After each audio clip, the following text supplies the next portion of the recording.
নাহমাদুহু নুসাল্লি আলা রাসূলিহিল করিম আম্মা বাদ। প্রিয় দর্শক, আজ যেহেতু শবে বরাত আর আজকে পবিত্র দিন শুক্রবার দিনও খুব বরকতময় দিন, বরকতময় মাস, বরকতময় রাত্রি, আমি আপনাদের সামনে শবে বরাত নিয়ে কিছু আলোচনা করতে চাই।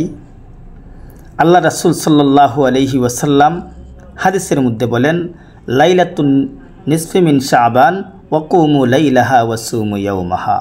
আল্লাহ রাসূল সাল্লাল্লাহু আলাইহি ওয়াসাল্লাম শাবান মাসের 14 তারিখ দিবাগত রাত্রিতে ইবাদত বন্দেগী করতেন এবং পরের দিন দিনের বেলায় ওয়াসুমু ইয়াওমাহা রোজা রাখতেন।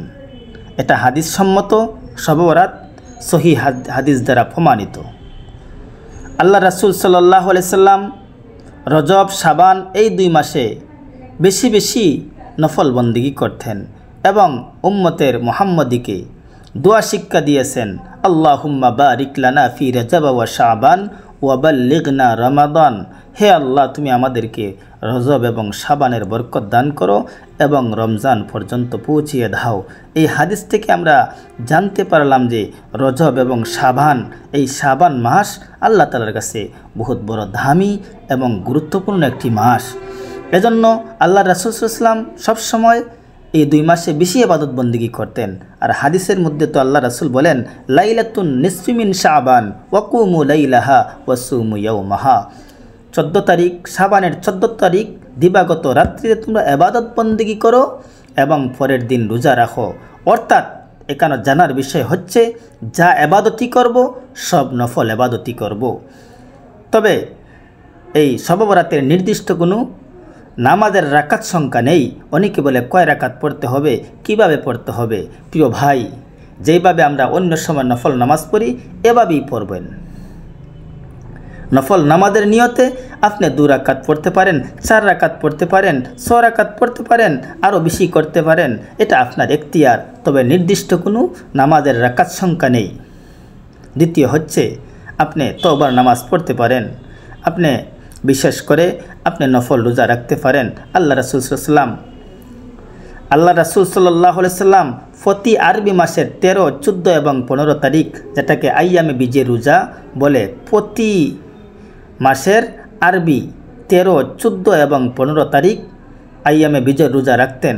আমরা যেহেতু 15 তারিখ শবে বরাত, 14 তারিখ দিবাগত রাত্রি, 15 তারিখ যদি দিনের বেলায় আমরা রোজা রাখি, আল্লাহ রাসূল তো 15 তারিখ রোজা রাখছেন, এটা প্রমাণ পাওয়া যাচ্ছে। আর এই হাদিসের মধ্যে তো আসছেই, আল্লাহ রাসূল বলেন, লাইলাতুন নিসফি মিন শাবান ওয়া কুমু লাইলাহা ওয়া সুমু ইয়াওমাহা। এজন্য যদি আমরা পারি নফল রোজা রাখবো, 14 তারিখ দিবাগত রাত্রিতে ইবাদত বন্দেগী করব, আর 15 তারিখ দিনের বেলায় পারলে আমরা নফল রোজা রাখবো। কেউ যদি রাখে না, তার কোনো গুনাহ হবে না, এটা জানতে হবে।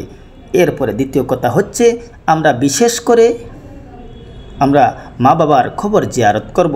তবে দল বেঁধে নয়, মাইকিংয়ে, মসজিদের মাইকে এলান করে নয়, মাইকিং করে নয়, আপনি একাকিত্ব গিয়ে যদি পারেন 3 বার কুল হুয়াল্লাহ সূরা পড়েন, সূরা ফাতিহা পড়েন, দুরূদ শরীফ পড়েন, আরও কোরআনের কিছু আয়াত পারলে পড়েন।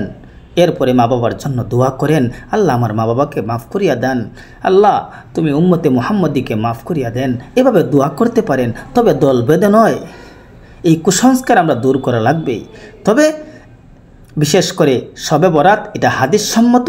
আল্লাহ রাসূল যে বলছেন 14 তারিখ দিবাগত রাত্রিতে ইবাদত বন্দেগী করবেন, অর্থাৎ নফল বন্দেগী করেন, আর 15 তারিখ যদি পারেন নফল রোজা রাখেন। আল্লাহ তাআলা আমাদের সকলকে এই রাত্রিটি বেশি বেশি নফল বন্দেগী করা এবং পরের দিন রোজা রাখার তৌফিক দান করেন। আমিন। আসসালামু আলাইকুম ওয়া রাহমাতুল্লাহি ওয়া বারাকাতুহু।